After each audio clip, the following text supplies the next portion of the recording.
نحمده ونصلي على رسوله الكريم أما بعد فأعوذ بالله من الشيطان الرجيم بسم الله الرحمن الرحيم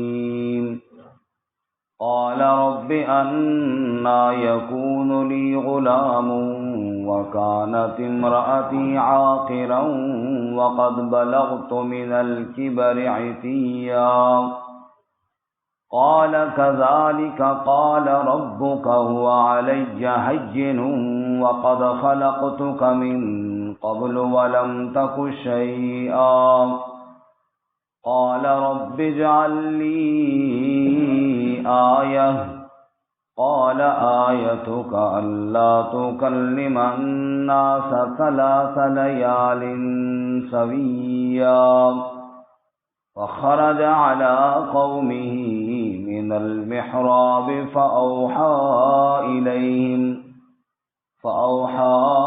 إليهم أن سبحوا بكرة وعشيا يا يحيى خذ الكتاب بقوة وآتيناه الحكم صبيا وحنانا من لدنا وزكاة وكان تقيا وبرا بوالديه ولم يكن جبارا عصيا وسلام عليه يوم ولد ويوم يموت ويوم يبعث حيا قال رب أنى يكون لي غلام فرمایا اے میرے رب کیسے ہوگا میرے لیے لڑکا وَكَانَتِ امْرَأَتِي عَاقِرٌ اور بیوی میری بانجھ ہے وَقَدْ بَلَغْتُ مِنَ الْكِبَرِ عِتِيًّا اور یقیناً میں پہنچ گیا بڑھاپے کی انتہا کو قَالَ كَذَلِكَ فرمایا کہ اسی طرح قَالَ رَبُّكَ کہا تیرے رب نے هُوَ عَلَيَّ هَيِّنٌ وہ مجھ پر آسان ہے وَقَدْ خَلَقْتُكَ مِن قَبْلُ اور یقیناً میں نے پیدا کیا تجھے اس سے پہلے وَلَمْ تَكُ شَيْئًا اور تو کچھ بھی نہ تھا قَالَ رَبِّ اجْعَل لِّي آیَةً کہا زکریا علیہ السلام اے میرے رب میرے لیے کوئی نشانی بنا دے قَالَ آیَتُكَ أَلَّا تُكَلِّمَ النَّاسَ 3 لَيَالٍ سَوِيًّا فرمایا تیری نشانی یہ کہ تو کلام نہ کر سکے گا لوگوں سے 3 راتیں درست حالت میں فخرج على قومه من المحراب پس وہ نکلا اپنی قوم پر محراب سے فاوحى الیہم پس وحی کی ان کی جانب یعنی ان کی جانب بات کہی ان سبحوا بکرۃ وعشیا کی تسبیح بیان کرو صبح اور شام یا یحییٰ خذ الکتاب بقوہ اے یحییٰ کتاب کو قوت کے ساتھ تھام لے وآتیناہ الحکم صبیا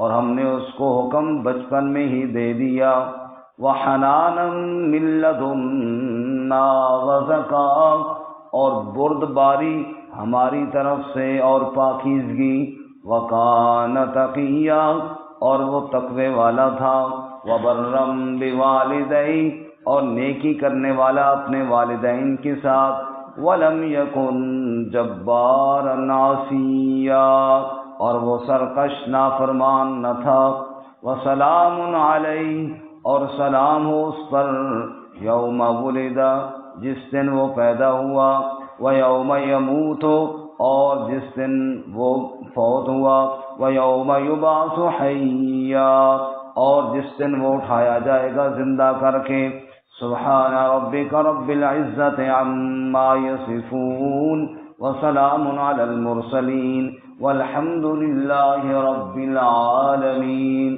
اللهم صل على محمد وعلى آل محمد كما صليت على إبراهيم وعلى آل إبراهيم إنك حميد مجيد اللهم بارك على محمد وعلى آل محمد كما باركت على إبراهيم وعلى آل إبراهيم إنك حميد مجيد۔ معزز سامعین، سورہ مریم کا پہلا رکوع آیات نمبر 8 سے لے کر 15 تک تلاوت کی ہیں۔ اللہ رب العزت ان کے مطابق صحیح بیان کی توفیق عطا فرمائے، پھر ہمیں قرآن و سنت پر عمل کرنے کی توفیق عطا فرمائے۔ گزشتہ سبق میں حضرت زکریا علیہ السلام کی دعا کا ذکر تھا، اور جس طرح کہ سورہ آل عمران میں ہے، زکریا علیہ السلام حضرت مریم علیہ السلام کے کمرے میں گئے اور وہاں بے موسم پھل دیکھے، تو وہیں پر اللہ تعالیٰ کو پکارا، ہنالک دعا زکریا ربہ، اور کہنے لگے یا اللہ مجھے اپنی طرف سے اولاد عطا فرما۔ اور جس طرح ہم نے کل کے سبق میں پڑھا، بڑی عاجزی کے ساتھ دعا کی، اے اللہ میری ہڈیاں کمزور ہو گئیں، سر سفید ہو گیا، اور پھر بھی تجھ سے نا امید اور مایوس نہیں ہوا۔ اے اللہ بیوی بانجھ ہے تو مجھے ہبہ کر اپنی طرف سے ایک بیٹا جو میرا وارث بنے۔ ہبہ اس دینے کو کہتے ہیں جو کسی چیز کے بدلے میں نہ ہو۔ اگر بدلے میں مال وغیرہ ہو تو اس کو تو ہبہ نہیں کہتے، تو تجارت ہے، بے ہے۔ مفت میں جو چیز کوئی دے کہتے جی ہبہ کر دیا۔ حبلی من لدنک ولیہ، اے اللہ اپنی طرف سے عطا فرما، ہبہ فرما۔ تو اللہ تعالیٰ نے حضرت زکریا علیہ السلام کو یحییٰ جیسے بیٹے کی بشارت سنائی۔ سبحان اللہ۔ یہاں تک ہم نے کل پڑھا۔ اس سے آگے جب زکریا علیہ السلام کو یحییٰ جیسے بیٹے کی بشارت سنائی گئی، اب اللہ کی ذات پر یقین کامل تو حضرت کو تھا ہی، لیکن اب یہ تھوڑی حیرانگی تھی کہ اب بیٹا تو اللہ تعالیٰ نے دینا ہے، ہوگا کیسے؟ یعنی کیا ہم جوان ہو جائیں گے، بانجھ بیوی ٹھیک ہو جائے گی، پھر جا کر بیٹا ہوگا، یا اسی طرح بوڑھے کے بوڑھے رہیں گے اور بیوی بھی اسی طرح بانجھ ہوگی تو بیٹا ہو جائے گا؟ یہ ایک تجسس پیدا ہوا۔ چنانچہ بارگاہ الہی میں عرض کرنے لگے، قال رب انا یکون لی غلام، حضرت نے فرمایا اے میرے رب، انا یکون لی غلام، میرا لڑکا کیسے ہوگا، میرا بیٹا کیسے ہوگا؟ وَكَانَتِ امْرَأَتِي عَاقِرًا، حالانکہ بیوی میری بانجھ ہے، بیوی اولاد کے قابل کوئی نہیں ہے۔ وَقَدْ بَلَغْتُ مِنَ الْكِبَرِ عِتِيًّا، اور میں بھی بڑھاپے کی انتہاؤں کو پہنچ چکا ہوں۔ ضعف اور کمزوری اس عالم میں ہے، اس حالت میں ہے کہ ہڈیاں بھی کمزور ہو گئی ہیں، میں بوڑھا ضعیف ہوں، بیوی میری بانجھ ہے۔ اب سوال یہ ہے بیٹا ہوگا کیسے؟ کیا ہم جوان ہو جائیں گے؟ اللہ نے فرمایا قال کذالک، فرمایا اسی طرح ہوگا۔ قال ربک، کیا مطلب؟ اسی طرح تو بوڑھے کا بوڑھا ہی رہے گا، بیوی بانجھ کی بانجھ ہی رہے گی، اور اللہ اولاد عطا فرما دے گا۔ مفسرین فرماتے ہیں کذالک کاف لبیان الکمال، قال کذالک، رب العالمین فرماتے ہیں اے زکریا، جوانوں کے ہاں اولاد تو دیتا ہی رہتا ہوں، صحیح خاتون کے بطن سے اولاد تو دیتا ہی رہتا ہوں، کبھی بوڑھے باپ اور بانجھ ماں کو بیٹا دے کر اپنی قدرت کا کمال دکھا دیا کرتا ہوں۔ سبحان اللہ۔ قال کذالک، یہی تو میری قدرت کا کمال ہے۔ قال کذالک قال ربک، یہ تیرے رب نے کہہ دیا ہے، اور جو بات تیرا رب کر دے پھر اس میں پورا ہونے میں کوئی دیر کوئی نہیں. قال ربک تیرے رب نے کہہ دیا ہے ہوا علی ہین کہ وہ مجھ پر بڑا آسان ہے. بڑھاپے میں بانج عورت کے بطن سے بیٹا دینا رب کے لیے کوئی مشکل کوئی نہیں. ہوا علی ہین وہ مجھ پر بڑا آسان ہے. وقد خلقتک من قبل اور اے زکریا دیکھنا میں نے پہلے تجھے بھی تو پیدا کیا. ولم تک شیئا اور تو کچھ بھی نہ تھا. عدم سے وجود میں نے دیا. تیرا نام نشان تذکرہ کوئی نہیں تھا میں نے تجھے پیدا کر لیا. عدم سے وجود دینا میرے لیے مشکل کوئی نہیں تو ایک جان سے دوسری جان کو پیدا کرنا میرے لیے کیا مشکل ہے. سبحان اللہ. سبحان اللہ. انما امرہ اذا اراد شیئا ان یقول له کن فیکون. جب اللہ ایک کام کا ارادہ کر لے پھر اس کے ارادے کو کوئی روکنے والا کوئی نہیں. فسبحان الذی بیدہ ملکوت کل شیء والیہ ترجعون. پاک ہے وہ ذات جس کے قبضے میں ساری بادشاہت ہے. اس نے فرمایا اے زکریا میرے لیے کوئی مشکل نہیں. اچھا قال رب اجعل لی آیہ فرمایا میرے رب میرے لیے کوئی نشانی مقرر فرما دے. دیکھو جب عورت بانجھ نہ ہو بوڑھی بھی نہ ہو صحت مند ہو تو پھر تو آپ جانتے ہیں حمل ٹھہر جاتا ہے پھر وقت گزرتا ہے اندازہ ہو جاتا ہے کہ اب ولادت قریب ہے. اب عورت بوڑھی بھی ہے بانجھ بھی ہے تو پھر کیسے پتہ چلے گا کہ جناب بیٹا ہونے والا ہے. اس لیے یا اللہ کوئی نشانی تو مقرر کر کہ پتہ چلے کہ اولاد ہونے والی ہے. قال رب اجعل لی آیہ فرمایا میرے رب میرے لیے نشانی مقرر کر دے. قال آیتک اللہ تکلم الناس ثلاث لیال سویا. نشانی تیری یہ ہے تو 3 راتیں لوگوں سے بات چیت نہ کر سکے گا. سویا یہ کوئی معذوری نہیں ہوگی. بعض لوگ گونگے ہوتے ہیں نہیں بول سکتے ایسی کوئی بات نہیں. سویا ہوگا ٹھیک ٹھاک. 3 دن 3 راتیں لوگوں کے ساتھ جو تیری گفتگو ہے وہ ختم ہو جائے گی. ذکر اذکار دعوت یہ چیزیں جاری رہیں گی لیکن لوگوں کے ساتھ جو بات چیت ہے وہ ختم ہو جائے گی. اور جب تو دیکھے کہ لوگوں کے ساتھ تیری بات چیت بند ہو گئی ہے سمجھ جانا کہ ابھی بیٹا آنے والا ہے. سبحان اللہ. ڈاکٹر صاحب نے جرا کی مارے بھی ہوگا. اب مسئلہ یہ ہے کہ عموماً جب بیٹا ہوتا ہے تو نشانی بیوی کی طرف سے ظاہر ہوتی ہے یا مرد کی طرف سے؟ بیوی کی طرف سے. بیوی کی طرف سے نا. اللہ تعالیٰ کی قدرت دیکھو یہاں پہ اللہ تعالیٰ نے والد صاحب یعنی یحییٰ علیہ السلام کے والد زکریا علیہ السلام کو روکا یعنی ان کی بول چال ختم کی اور اللہ تعالیٰ نے جو نشانی عطا فرمائی وہ والد کی طرف سے عطا فرمائی. سبحان اللہ. اور پھر اللہ نے اپنی قدرت کے ساتھ بیٹا بھی عطا فرمایا. سب کہو سبحان اللہ. یہ سب قدرتیں کس کی ہیں؟ اللہ. سبحان اللہ. آگے جی فخرج على قومه من المحراب پس حضرت اپنی قوم پر نکلے حجرے سے محراب سے قوم کی جانب آئے.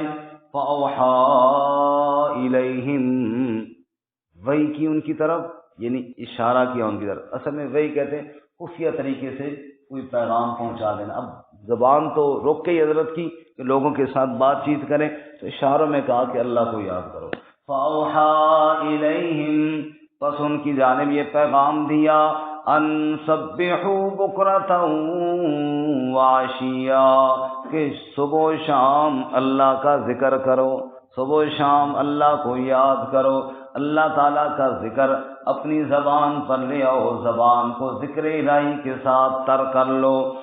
اب اللہ تعالیٰ نے بیٹا عطا فرمایا اور اس کا ذکر یہاں پہ نہیں کیا کیونکہ بات کلیئر ہو گئی. جب 3 دنوں میں اللہ نے وعدہ کر لیا تو پھر اللہ کا وعدہ تو پورا ہو کر ہی رہتا ہے. اب آگے یحییٰ علیہ السلام کے بعد کے جو حالات ہیں ان کی طرف اشارہ کیا اور یحییٰ علیہ السلام کی صفات کی طرف بھی اشارہ کیا. یا یحییٰ خذ الکتاب بقوہ اے یحییٰ کتاب کو مضبوطی کے ساتھ تھام لے۔ سبحان اللہ۔ سبحان اللہ۔ یعنی وہ کتاب تورات جو اللہ تعالیٰ کی اس وقت چل رہی تھی، زکریا علیہ السلام بھی اسی کی دعوت دینے والے تھے اور یحییٰ علیہ السلام بھی اسی کو مضبوطی کے ساتھ تھامنے والے، یعنی اس کو یاد کر کے آگے لوگوں کے سامنے بیان کرنے والے تھے۔ یا یحییٰ، اے یحییٰ، خذ الکتاب بقوہ، کتاب کو قوت کے ساتھ تھام لے، وآتیناہ الحکم صبیا، اور ہم نے حضرت یحییٰ علیہ السلام کو بچپن میں ہی حکم عطا فرما دیا، بچپن میں سمجھداری اور دین کی طرف رغبت، اس لیے کہ انبیاء علیہ السلام بچپن سے ہی اللہ ان کو اپنی نگرانی میں بڑا فرماتے ہیں، جیسا کہ ہمارے نبی مکرم حضرت محمد الرسول اللہ صلی اللہ علیہ وسلم کی سیرت میں انشاءاللہ سیرت کا سلسلہ شروع کیا ہے، بچپن کے حالات ان قریب پڑھیں گے تو حضور نے کتنی پاکیزی کے ساتھ اپنا بچپن گزارا۔ تو بچپن میں آپ صلی اللہ علیہ وسلم یا اللہ کے دیگر انبیاء وہ معصوم ہوتے ہیں، جیسا کہ حدیث میں واقعہ آتا ہے، حضور اقدس صلی اللہ علیہ وسلم بکریاں چراتے تھے نا، تو مکہ مکرمہ میں کوئی گویہ آیا اور وہ جناب محفل تھی کوئی گانے بجانے کی، تو بکریوں والے باقی دوستوں نے حضرت محمد صلی اللہ علیہ وسلم سے کہا کہ رات کو چلیں گے، وہاں پہ بڑا شغل میلہ ہے۔ حضور اکرم صلی اللہ علیہ وسلم فرماتے ہیں کہ میری تو بچپن سے ان کاموں کی طرف طبیعت ہی نہیں جاتی تھی، تو میں نے معذرت کی کہ میں نہیں جاؤں گا۔ اب وہ دوست ہوتے انہوں نے کہا جی کیوں نہیں جائیں گے، ہم سارے جائیں گے، دن کو بکریاں اکٹھی چلاتے ہیں تو شام کو کیوں نہیں جائیں گے، ہم لے جائیں گے۔ آپ کہتے ہیں میں نے بڑی معذرت کی، لیکن دوست آ گئے، انہوں نے لے گئے جناب، کہ زبردستی نہیں جانا ہے۔ اب وہاں جب گئے تو حضور اکرم صلی اللہ علیہ وسلم فرماتے ہیں اللہ نے ایسی نیند میرے اوپر غالب کی نا کہ جاتی میں تو سو ہی گیا، اور پوری رات جو کچھ ہوا مجھے کوئی پتہ ہی نہیں چلا۔ صبح انہوں نے کہا بھی اٹھو جی گھر چلیں جناب۔ تو ایسے اللہ تعالیٰ اپنے انبیاء کی حفاظت فرماتے ہیں۔ وَآتَيْنَاهُ الْحُكْمَ صَبِيًّا، بچپن میں ہی اللہ اپنا حکم عطا فرماتے ہیں، یعنی بچپن میں ہی اللہ اپنے احکامات کی پابندی کی طرف ان کی رغبت دلا دیتے ہیں۔ وَحَنَانًا مِّن لَّدُنَّا وَزَكَاةً، وَحَنَانًا مہربان، نرم مزاج، بردبار، شفیق شفقت کرنے والے، یہ سارے معنی حنان کے۔ اللہ کے نبی سارے ہی شفقتوں والے ہوتے ہیں، سارے محبتوں والے، اپنی امت کے اوپر بڑے مہربان ہوتے ہیں، کیونکہ شفقت اور محبت نہ ہو تو پھر انسان خیرخواہی کیسے کرے۔ اس لیے اللہ انبیاء کے دلوں میں اپنی امت کی محبت اور شفقت ڈال دیتے ہیں جی۔ وَحَنَانًا مِّن لَّدُنَّا وَزَكَاةً، ایسی ہمارے نبی مکرم صلی اللہ علیہ وسلم کی مہربانیاں جو امت کے لیے، اس کی کئی مثالیں، ان میں سے صرف ایک مثال کے طور پہ عرض کرتا ہوں۔ جب ہم حج پہ جائیں گے نا جی انشاءاللہ، اللہ ہم سب کو بار بار لے کر جائے، تو جب عرفے والے دن یعنی 9 ذو الحجہ کو عرفات کے میدان میں ٹھہریں گے، دن وہاں گزاریں گے اور مغرب کے وقت وہاں سے مزدلفہ کی جانب آئیں گے، تو مغرب اور عشاء کی نمازیں مزدلفہ میں آ کر ادا کریں گے۔ ظاہر بات ہے وہ دن بڑا تھکا ہوا ہوگا، کیونکہ وہاں سے چل کر آئیں گے اور اگلے دن پھر صبح سویرے جانا ہے کنکریاں مارنے کے لیے۔ تو اس رات آپ کو علماء بتائیں گے آج رات تہجد کی نماز نہیں پڑھنی، بلکہ آج مغرب عشاء پڑھ کے نہ سو جاؤ، پھر فجر کے لیے اٹھنا ہے، فجر جلدی پڑھ کے پھر آپ نے کنکریاں مارنے کے لیے جانی ہے۔ اس رات تہجد کی نماز کیوں نہیں، سنت ہے، ہر روز سنت ہے۔ تو اس رات نبی مکرم صلی اللہ علیہ وسلم نے دیکھا کہ میرا امتی آئے گا اور عرفات سے چلتا ہوا آئے گا مزدلفہ میں، پھر صبح اس نے کنکریاں مارنے کے لیے بھی جانا ہے، پھر آگے طواف کرنے کے لیے مکہ بھی جانا ہے، اور پھر ایک لمبا سفر ہے، اور اگر میں نے تہجد پڑھی تو وہ کہے گا کہ میرے نبی نے تہجد پڑھی تھی، وہ پھر تہجد کے لیے بھی اٹھے گا، تو یہ اس کے لیے اور مشقت بن جائے گی۔ اس رات نبی صلی اللہ علیہ وسلم سو گئے، فرمایا اس رات کے لیے تمہارے لیے سونا عبادت بن گیا ہے، سونے کی سنت بن گئی ہے۔ یہ ہے امت کے اوپر شفقت، یہ ہے امت کے اوپر رحمت۔ تو انبیاء اپنی امت پر بڑے مہربان ہوتے ہیں، بڑی شفقت والے ہوتے ہیں۔ وَحَنَانًا مِّن لَّدُنَّا، رب فرماتے اپنی طرف سے ہم نے بردباری عطا فرمائی، مہربانی اور رحم عطا فرمایا، وَزَكَاةً، اور پاکیزگی عطا فرمائی۔ زکوٰۃ کو بھی زکوٰۃ اس لیے کہتے ہیں جس مال سے زکوٰۃ نکل جائے وہ مال کیا ہو جاتا ہے؟ پاک ہو جاتا ہے۔ وَزَكَاةٌ وَكَانَ تَقِيًّا، اور وہ متقی تھے، تقوی والے تھے۔ بھئی انبیاء سے بڑھ کر اور کون ہوگا تقوی والا؟ کوئی نہیں۔ بڑے تقوی والے۔ وَبَرًّا بِوَالِدَيْهِ، اور اپنے ماں باپ کے ساتھ نیکی کرنے والے تھے، ماں باپ کے ساتھ حسن سلوک کرنے والے، ماں باپ کی خدمت کرنے والے۔ بیٹا اللہ کا نبی ہے پھر بھی ماں باپ کی خدمت کر رہا ہے۔ معلوم ہے ماں باپ کی خدمت اتنا اونچا مرتبہ ہے، اللہ ہم سب کو نصیب فرمائے۔ وَلَمْ يَكُنْ جَبَّارًا عَصِيًّا، اور وہ سرکش اور نافرمان نہیں تھے بلکہ فرما بردار اور تقوی والے تھے۔ اتنی اچھی صفتیں جس کے اندر تھیں، پھر اس پر رب کے سلام آئے۔ وَسَلَامٌ عَلَيْهِ يَوْمَ وُلِدَ وَيَوْمَ يَمُوتُ وَيَوْمَ يُبْعَثُ حَيًّا، اور اس بیٹے پر، اس یحییٰ پر اللہ کا سلام ہے، جس دن وہ پیدا ہوا، جس دن وہ موت دنیا سے گیا، وفات پائی، وَيَوْمَ يُبْعَثُ حَيًّا، اور جس دن زندہ کر کے اٹھایا جائے گا اس دن بھی سلام ہوگا۔ جس دن پیدا ہوا اس دن شیطان کے شر سے اللہ نے محفوظ رکھا، اس طرح اللہ تعالیٰ نے سلامتی عطا فرمائی۔ موت والے دن اللہ نے موت کی تلخیوں سے محفوظ رکھا، اس طرح اللہ نے سلامتی عطا فرمائی۔ اور حشر والے دن محشر کی گرمی اور محشر کی تکلیف سے اللہ محفوظ فرمائے گا۔ اللہ تعالیٰ انبیاء کی سیرت اپنانے کی توفیق عطا فرمائے۔ وآخر دعوانا